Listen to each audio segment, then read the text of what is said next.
We're always excited to partner with Jim Barker. And Jim, before this is probably going to throw a bit of a curveball at you, Coach, but I'm going to read you this. Former Texas defensive tackle Tavondre Sweat was talking big at the NFL Combine in Indy this week, and he measured in big too, 6'4.5", 366 pounds. But he didn't deliver on his promised 40 time, finishing the first of 4 days of workouts at 5.27, the slowest time of any defensive tackle. You following this? Oh, yeah. I watched all of them go through all their things. And, this is a time where they're trying to brand themselves and create a vision that they're the best player in the country or the best player at their position in the country. It's posturing, and that's, good on Sweat. His agent has probably told him to do that, but he's been eating burritos and not getting ready for this thing, obviously. If he had the slowest 40 time. I mean, you can tell the guys that really trained for it. And in the last, I'd say 10 years, that's become a big thing is combine training. And even at the CFL combine, which is coming up March 20th, next Friday, I'm going to be on your show live from the regional combine in Waterloo, where they can come players that'll be in this year's draft, and the ones that were not picked for Winnipeg could get picked to go. So I'm going to go to that, and then I'm going to Winnipeg the following March 20th is kind of the start of it. But it's for the players, it's a job interview. That's what it is. And for the coaches and the GMs, it's trying to figure out what is this guy, who is he really? What's his real deal? And the more guys pop off, the more I think they hurt themselves. But it's an interesting phenomenon, the combine. Well, I'm going to pause the proceedings and say that is our poll question today for Key Auto Group. And at the Key Auto Group, they're driven by safety, experience, peace of mind with our comprehensive multi-point inspections. Visit keyautogroup.ca for automotive excellence. Are you paying attention to the NFL Combine? Over 90% of our respondents are saying no, they're not. But Jim's a football guy, so he's going to. There's no doubt. I'm going to be at a football event tonight here in Fort Lauderdale, and I'm assuming they'll all be into it, Jim. But let me ask you this. NFL Combine versus CFL Combine, are they doing all the same things? It's very similar. The CFL Combine is not as many players, obviously. But the concept is the same. In the NFL, they bring so many players in. They do it by, just the defensive linemen and the linebackers are in now. In the CFL, everybody comes in.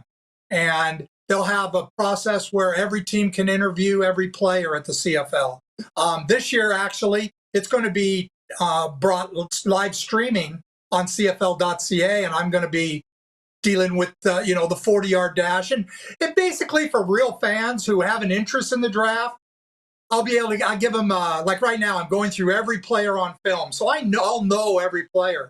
And, we're also going to try to do some actual team-like interviews, which is way different than what a media-type interview would be. So it'll be fun. Sure. Well, here's it. So Patrolman Pete in Winnipeg writes in, and he says, it's hard to really get much out of the CFL or NFL Combine unless you follow college football closely and know who's who in the zoo, which is fair. But Braden Lenius, the Canadian receiver for Sask, who played with the Washington Huskies, when he went to the CFL Combine, I know his mom, and I said, Shauna, what did Braden think of the CFL Combine? She goes, thought it was cool. He got to meet Richie Hall. And for the CFL fans that show up, like last year in Edmonton, there's Chris Jones, there's Craig Dickinson. There's a lot of that too, right? It's important to get the league together. Yeah, that's the fun stuff for fans. No doubt. Everybody is there. The coaches and GMs actually have meetings 2 days prior to the Combine, and it's open to the public, and they can come in and watch. And again, it's interesting, you don't need to know these players, but to watch ones who perform well, and you kind of jot their name down or you keep it in your bank, and then you watch the draft happen. Like this year, I'm already intrigued as to where Quantez Stiggers is going to go in the draft. He's going to do a pro day, his own pro day down in Georgia. And, what he runs, I think, will determine. I'm predicting he's going to be a 5th or 6th rounder. But if he runs in the 4.5s or under 4 or 5. He could go in the top, in the round 3 or 4. So, but that's an interesting thing to follow on a day, a day 2 or day 3 type of thing, where you're looking for a specific player and where's he seen. So again, when I watch the combine, I try to look at the guys who are tops at their positions, how they do movement wise. And like there's some of them that are highly ranked. They had great college statistics, but they just look stiff to me. They look like they can't turn a corner. They can't do this and that. And I kind of make mental notes on the borderline guys, because those guys could be potential CFL guys someday. So yeah, for football guys, it's a lot more interesting, I guess.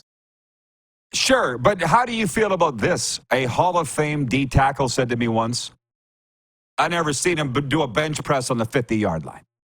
This stuff doesn't mean anything. You've heard that a million times, probably. Right, and you know what? It's any of them. You get the point. It's the same thing as when you're in high school. You said, I'm never going to use geometry. It's not that. It's about, I look at the bench press. The most important thing in the bench press is an offensive lineman. That's what he does. He has to keep his hands inside and maintain leverage on a 280-pound guy rushing at him. Well, to me, when I look at bench press numbers, guys either want to do it or they don't want to do it. I once told a guy at the CFL, actually it was at the East-West game, which is a game they used to play. And I said, if you don't bench press over 6, which is what he did that day at the combine, we won't even have you on our board. And he did 7 or 8, I think. So he made our board, but was way down. Now, he ended up being, I think, a first-round pick. But in my mind, to me, I look at a bench press. That's not about how many bench presses he can do. That's about how important is it to him to have that kind of strength.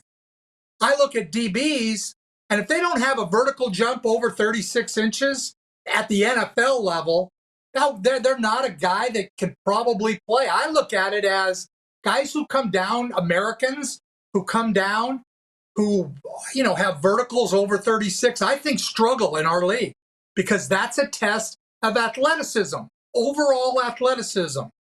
With the Canadians, a crucial test is the 40-yard dash, because they're going to be special teams players. And until they change the rules, those guys better be able to run. So you look at a guy who might be a backup running back and you say, or defensive lineman, will he ever be able to be a special teams player based on how fast he is and his long-term, in his long distance, not the short stuff.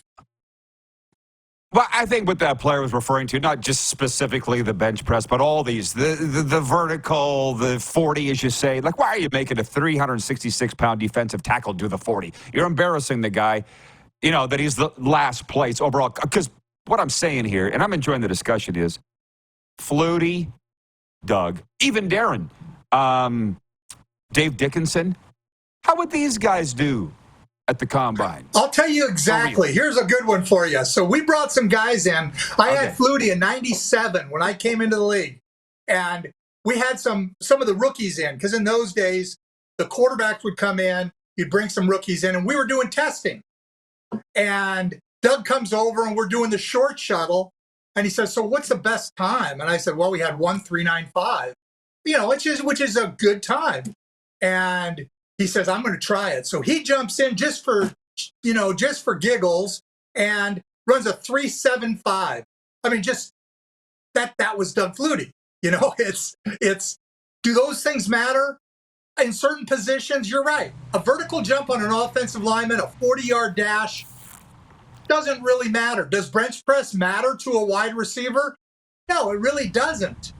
But what it shows for an offensive lineman is crucial, because that's such a part of what he does in his craft. Just like a DB, athleticism is what his craft is about. And his ability to move his hips and those kind of things is important. So as you look at it from an evaluator standpoint, yeah, there's certain position groups, some of the tests, you don't even look at them. But there's certain position groups that certain tests, they're going to determine whether or not that guy's going to be a positive guy or a guy you can do. For example, I wouldn't play a defensive back at corner or half if he was like a 28 vertical jump. I would just say, we're not even trying it because he does not have the athleticism. Is that short-sighted? Maybe.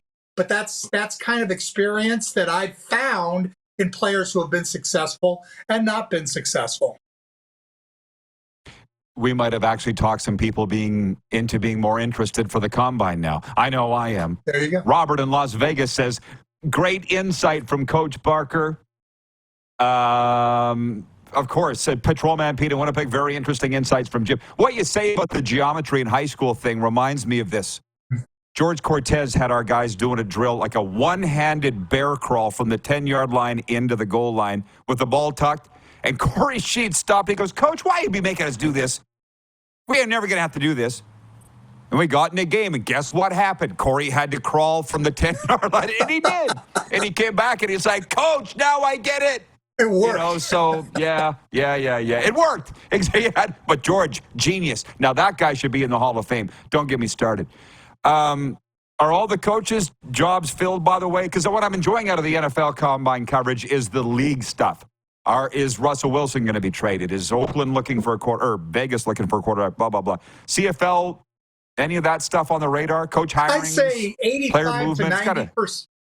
Yeah, I'd say 85 to 90% of them have been filled. A lot of them that haven't been announced are because guys are getting paid from other places. They want to get as much as they can before they start.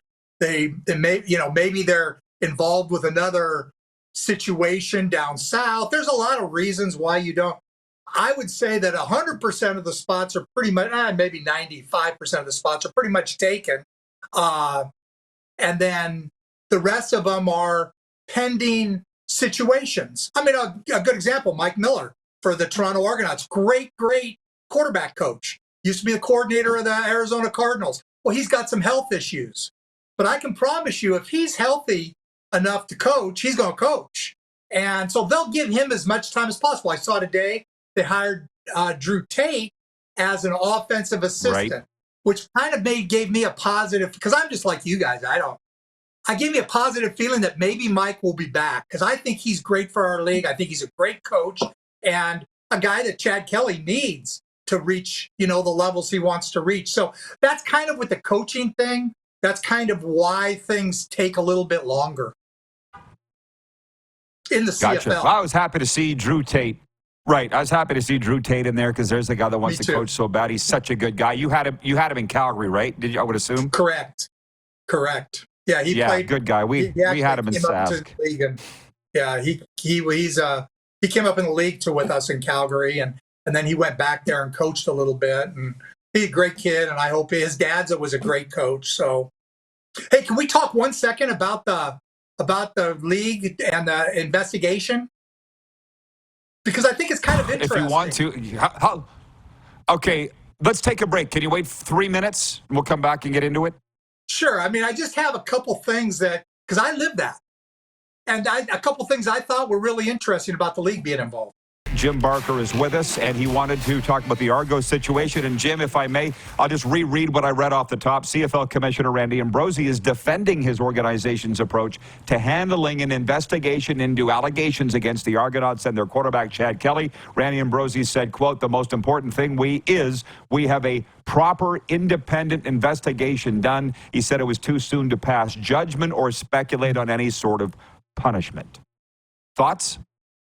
Okay, well, I'm probably one of the few people in the world that can speak to this because I've gone through this in 2011, and it's just so different now. And I wanted to talk only about the process. I'm not going to talk about who said what. I'm not that I have no interest in.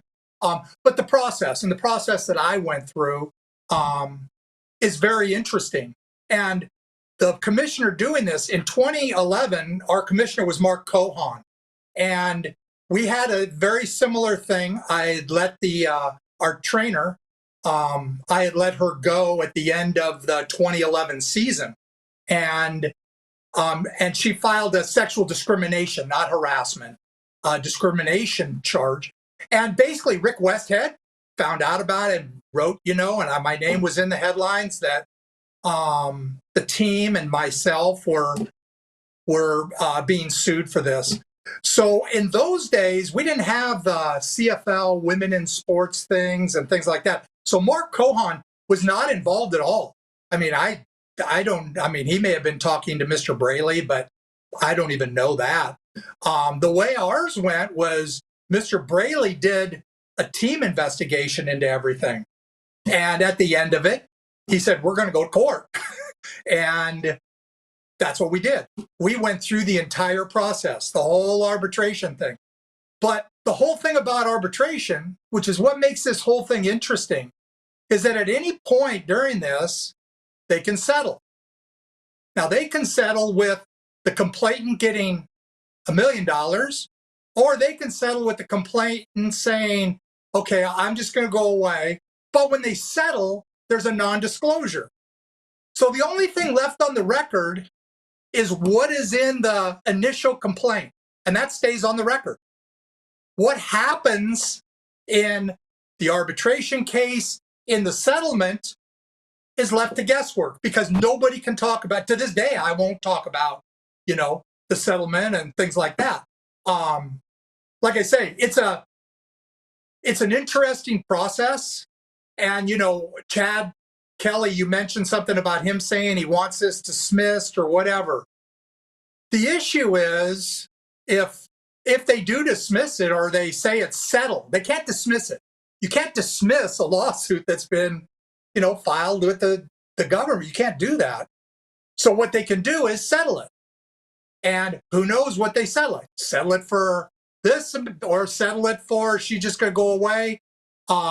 Or he's going to take this or somebody's going to. The league, by doing this, has kind of, based on the way the thing goes, if they make a move in the Argo organization or initiate some kind of move about not taking care of it at the high because they violated the league's mandates. See, we didn't have those mandates back in 2011.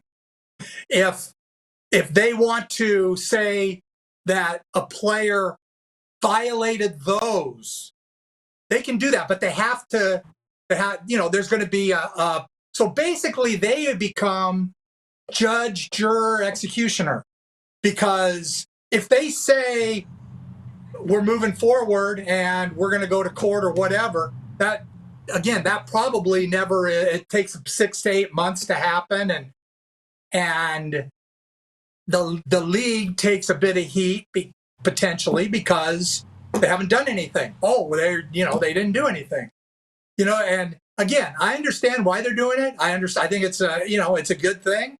The process in Canada makes this whole thing very, very difficult for everybody involved. And again, I've lived it, and it isn't fun because once a settlement happens, all that comes out is there's a settlement.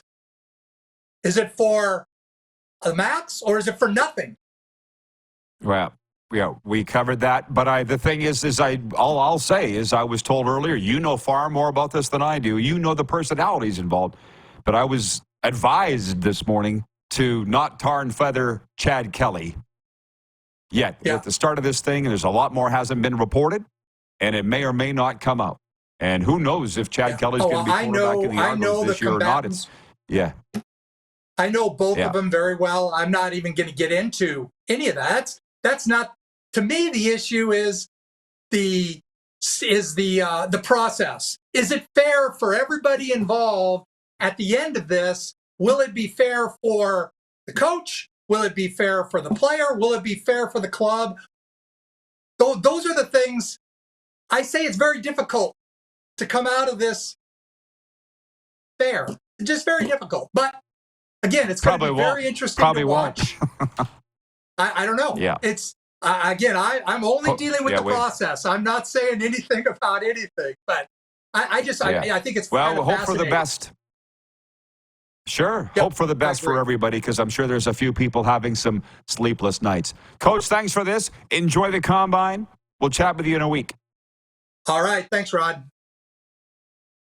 There you go, our football analyst, Jim Barker, 5-time Grey Cup champion, XFL champ too.